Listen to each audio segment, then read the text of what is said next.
आतंक या आदर्श, यानी इस्लाम में आतंक नहीं है, दहशत गर्दी नहीं है, अच्छाइयां हैं, आदर्श हैं, भलाई है, शांति।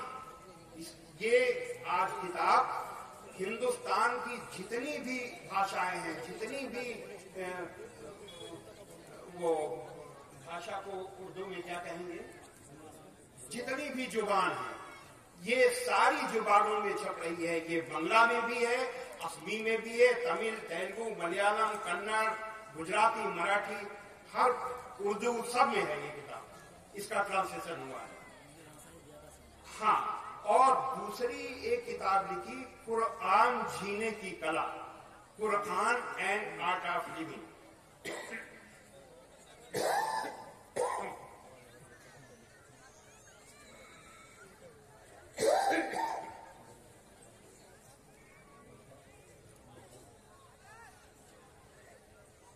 तो हजरत मोहम्मद सल्लल्लाहु अलैहि वसल्लम की जीवनी पढ़ने के बाद मुझे सबसे बड़ी चीज जो मालूम हुई वो ये कि हजरत मोहम्मद सल्लल्लाहु अलैहि वसल्लम जैसा इंसान न दुनिया में कभी पैदा हुआ है और न कभी पैदा होगा।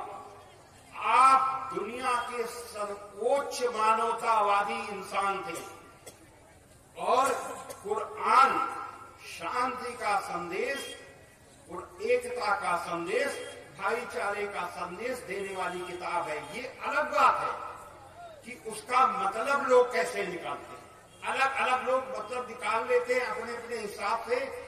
उसकी जिम्मेदार कुरान नहीं है, उसका जिम्मेदार इस्लाम नहीं है। हम यहाँ बात इसकी नहीं कर रहे कि मुसलमान क्या कर रहा है, हिंदू क्या कर रहा है। हम ये बात करने आए हैं कि इस्लाम क्या कह रहा है, सनातन धर्म क्या कह रहा है। हम ये बात कहने आए हैं। मुसलमान क्या कर रहा है, हिंदू क्या कर रहा है, इससे ये हम कहने नहीं आए, क्योंकि ये आवश्यक नहीं है कि कोई हिंदू सनातन धर्म के हिसाब से चल रहा हो या कोई मुसलमान कुरान के हिसाब से चल रहा हो। हम देखना हमको ये है कि अल्लाह का, ईश्वर का संदेश क्या है पूरी दुनिया के लिए। तो सबसे बड़ी चीज ये है कि दुनिया में सबसे पहले इंसान आया। इंसान आया नहीं, इंसान के आने के बाद धर्म आया, मजहब आया।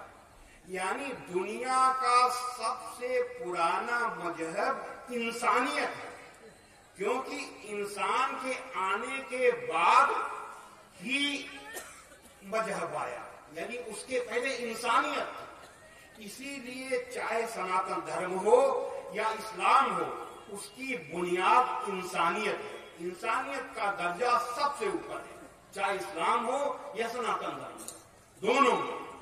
तो अब हम ये बताना चाह रहे हैं कि इस्लाम में का दूसरा नाम इंसानियत है, इस्लाम का दूसरा नाम मानवता है। ये हम अपनी तरफ से नहीं कह रहे, हम इसकी दलील देंगे, और दलील देने के लिए हम 3 चीजों बोलेंगे। हम अपनी तरफ से कुछ नहीं कहेंगे।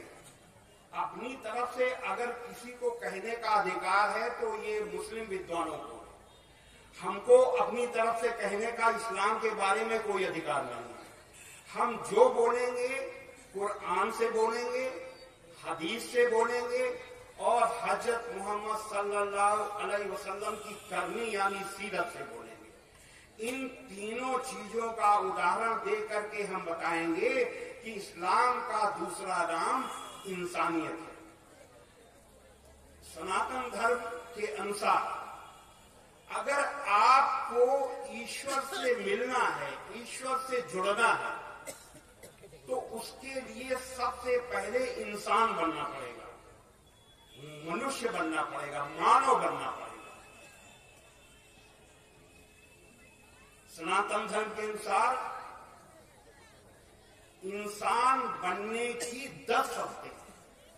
अगर आप इंसान नहीं बनेंगे तो ईश्वर से जुड़ नहीं सकते। आपने योग का नाम सुना होगा, योग पुष्प। योग का मतलब है ईश्वर से जुड़ना। योग, ईश्वर से जुड़ने की विद्या का नाम योग है।